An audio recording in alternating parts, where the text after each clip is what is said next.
ನಾಳೆ ಅಂದರೆ 9ನೇ ತಾರೀಕು ಬೆಳಗ್ಗೆ 6 ಗಂಟೆಯಿಂದ ಸಂಜೆ 6 ಗಂಟೆಯ ಕಾಲದವರೆಗೆ ವಿವಿಧ ದಲಿತ ಪರ ಸಂಘಟನೆಗಳು ಮತ್ತು ಬೆಂಬಲವಾಗಿ ಇನ್ನೂ ಹಲವಾರು ಸಂಘಟನೆಗಳು ಹುಬ್ಬಳ್ಳಿ ಧಾರವಾಡ ಬಂದ್ಗೆ ಕರೆಯನ್ನು ನೀಡಿದ್ದಾರೆ.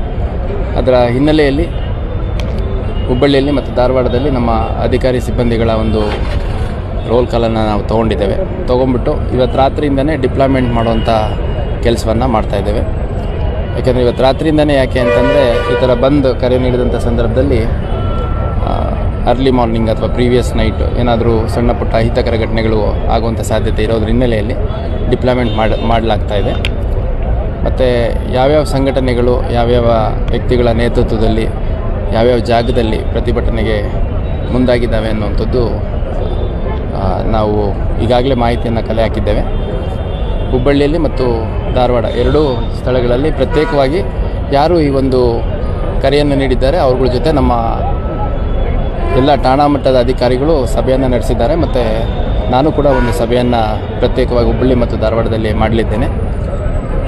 ಮತ್ತು ಒಟ್ಟಾರೆಯಾಗಿ ಈ ಪ್ರತಿಭಟನೆ ಏನಿದೆ ಯಾವುದೇ ಅಹಿತಕರ ಘಟನೆ ಇಲ್ಲದೆ ಶಾಂತಿಯುತವಾಗಿ ನಡೆಯೋ ನಿಟ್ಟಿನಲ್ಲಿ ನಮ್ಮ ಪೊಲೀಸ್ ಡಿಪ್ಲಾಯ್ಮೆಂಟ್ ಇರುತ್ತದೆ. ಪ್ರತಿಭಟನೆ ಮಾಡುವಂಥದ್ದು ಅವರ ಒಂದು ಬೇಡಿಕೆಗಳೇನಿರುತ್ತೆ ಅದರ ರಿಲೇಟೆಡ್ ಆಗ್ರಹ ಮಾಡುವಂಥದ್ದು, ಹೋರಾಟ ಮಾಡುವಂಥದ್ದು ಇರುತ್ತದೆ. ಅದರ ಹಿನ್ನೆಲೆಯಲ್ಲಿ ಒತ್ತಾಯಪೂರ್ವಕವಾಗಿ ಯಾವುದೇ ಬಂದ್ ಮಾಡಿಸುವಂಥದ್ದು ಅಥವಾ ಕ್ಲೋಸ್ ಮಾಡಿಸುವಂಥದ್ದು ಆ ಥರದ್ದು ಮಾಡಲಿಕ್ಕೆ ಕಾನೂನಲ್ಲಿ ಅವಕಾಶ ಇಲ್ಲ. ಮನವಿ ಮಾಡಿಕೊಂಡು ಸ್ವಯಂ ಪ್ರೇರಿತರಾಗಿ ಯಾರಾದರೂ ಸಹಕರಿಸ್ತಾರೆ ಅಂದರೆ ಅದನ್ನು ನಾವು ಅದು ನಮಗೆ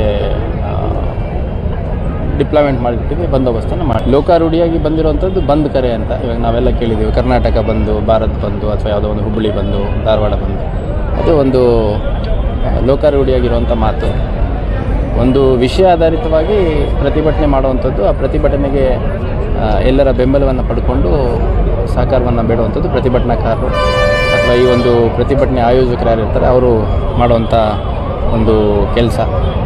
ಸೊ ನಮ್ಮ ಅಧಿಕಾರಿ ಸಿಬ್ಬಂದಿಗಳನ್ನ ನಾವು ಡಿಪ್ಲಾಯ್ಮೆಂಟ್ ಮಾಡಿರುವಂಥದ್ದು ಯಾವುದೇ ಅಹಿತಕರ ಘಟನೆ ನಡೀಬಾರ್ದು ಅಂತ.